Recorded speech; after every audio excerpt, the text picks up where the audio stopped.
Now, again, folks, you have to have every sign somewhere in your horoscope. Wherever you have the earth signs, you tend to be the most practical, the most solid, the most materialistic. Let's take a look at the next chart. This is the horoscope of Mel Gibson.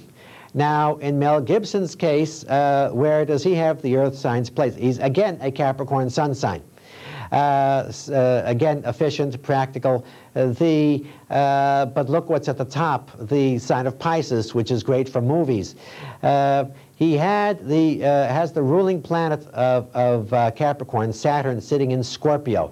So Mel Gibson was always taking part in movies that were very Scorpionic, battle movies, you know, a Braveheart, Tequila Sunrise, you know, movies about criminals, always tending to take the part of somebody a bit shady, even when he played a police officer. Lethal Weapon, the police officer was a little bit berserk. You know, something a little wrong with him. That Scorpio, that ability to go down into the underworld, you know, and to talk with the demons. A lot of planets here in Scorpio. And again, just about all of his movies is that way. Even that one where he took the part of the disfigured man. You see, always something connected with the underworld, death, rebirth, transformation, the seedy side of life. You don't often see Mel Gibson in just like straight comedies. Again, Capricorn, very efficient. Naturally, he had to direct. He got an Oscar for directing Braveheart. His famous words when he accepted the Oscar is, well, what I really want to do is act. And got a big laugh because, of course, it's a cliche in Hollywood, what I really want to do is direct. But he's a Capricorn, an organizer. So this is perfect for him, you know, and all those Scorpio planets do like to be in charge. Let's see, what else does he have here? Oh, that Uranus in the first house gives him a sort of an independent streak as well. So here is a Capricorn, the sign that normally likes to stick to the straight and the narrow. But again, this gives him that creative flair. The Capricorn, as always, he's got to be organized. But it'll be organized, he'll be moving in a direction that he wants to move in, because Uranus always has to be a little bit different. The Capricorn part of him, though, is very solid, very practical. Let's take a look at the next horoscope. This is the horoscope of the late Billy Martin. Billy Martin was a Taurus sun sign. Taurus is a sign that's slow to get moving, impossible to stop. They just keep going and going and going. Now, what gave him all of his energy, though? Because Taurus is slow to get moving. Notice how many planets he had here, 4 of them in the sign of Aries. Aries is the go-getter sign. Aries is the sign with no patience. Aries is the sign that just goes from battle to battle, boom, boom, boom. His moon was there. So inside, this man was an Aries. A good thing, because otherwise the Taurus part of him, well, he wouldn't have budged.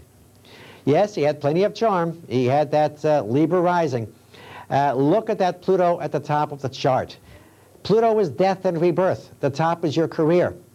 Here is a man whose career died and came back. It died and came back again and again. He was hired and fired 5 times by the same man, George Steinbrenner. Not to mention all the other teams he worked for. He would boost the team's standings, and then something would happen, you know, and boom, he's off to another team.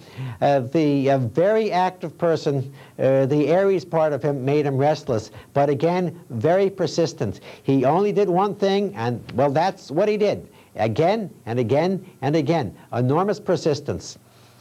Again, folks, always look at the entire horoscope. You could have the sun in one type of sign and a pile of other planets in the other. In another sign, always take a look and see if you have a concentration of planets in a different sign, or if you have something in the horoscope that's going to pull the energy of the horoscope one way or the other. Let's take a look at the next horoscope. This is the horoscope of Salvador Dali, also a Taurus, and like Billy Martin, there's that moon sitting in Aries. So this made him much more active than the normal Taurus. But again, the rest of the chart is totally different. In Dali's case, everything was piled up over here at the top, one planet standing out all by itself. Whenever that happens, that planet can act as a funnel. It funnels all of the energy of the chart, but it funnels it through itself, you know, so the whole personality takes on the nature of that planet.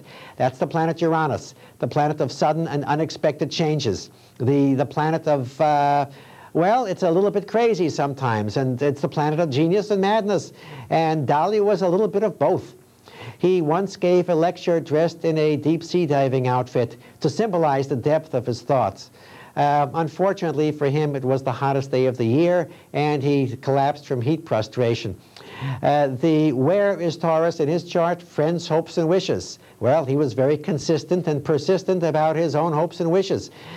He had Virgo, the detail sign, at the beginning of his house of communication. Dali's paintings could be enormously detailed. The ruler, Mercury, sitting right here on top of the sun. At the same time, where is Capricorn? Well, that was his wife, Gala. You know, a Capricorn, again, his relationship may have been a bit stormy, but it was still relatively solid there. He always put pictures of her in his paintings. Again, it's quite a chart. Moon and Jupiter at the top. If you have that, you're going to be, it makes it very easy for you to become famous. It makes it easy for you to get noticed. Now, Dali came here to this country. Nobody knew him, but he did get a commission to paint a picture, and I believe it was Bergdorf's in a window on Fifth Avenue. He paints the picture of a fur-lined bathtub and then pushes it through the window. He gets arrested, but he was written up in the New York Times. So you get all these, you know, people reading the New York. Oh, look at that crazy artist. You know, he paints a picture of a furry bathtub and pushes it through the window of Bergdorf. I'd love to do something like that. He must be a great artist. He was made after that. He was made. But when you have a chart like this, folks, you'd make it some way anyway, usually in a way that's original and shocking. That's not normal for Taurus, but it is normal for the planet Uranus, the planet of unexpected events. All the Taurus did was it made him very solid, very, very persistent. Again, folks, always look at the entire horoscope. Because, well, if you don't, you're not doing a good job. You won't know what your future is like. You won't know what your own personality is like. You cannot just look at the sun signs. Look at the entire horoscope. Let's take a look at the next horoscope. This is the horoscope of Candace Bergen. Again, like Salvador Dali, Jupiter at the top of the chart, which is just fantastic if you're in show business or if what you do requires a lot of attention. That Jupiter really does it for her. All right, so the Jupiter has a square to the planet Saturn, so it took her a bit longer.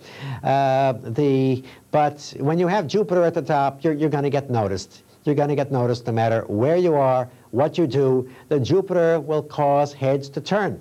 And it also means powerful people will tend to like you. And throw things your way as well. Let's see, what else? A Taurus Sun. Again, enormously persistent. The Capricorn rising, that makes her a bit more practical, even than a Taurus, you know. All right, a little depressed, but practical. And the moon sitting in the sign of Virgo, she tends to be too self-critical. But all of these things say solid, practical. All the three determinants of personality, the sun sign, the rising sign, and the moon sign, are in Earth. Solid, practical, earthy. Sometimes when you have all this Earth in the chart, it can even look as if you are made out of granite, something enormously solid. Well, that's all we have time for today, folks. Until next time, this is Bob Marks for Astrology Now saying, may the stars be with you.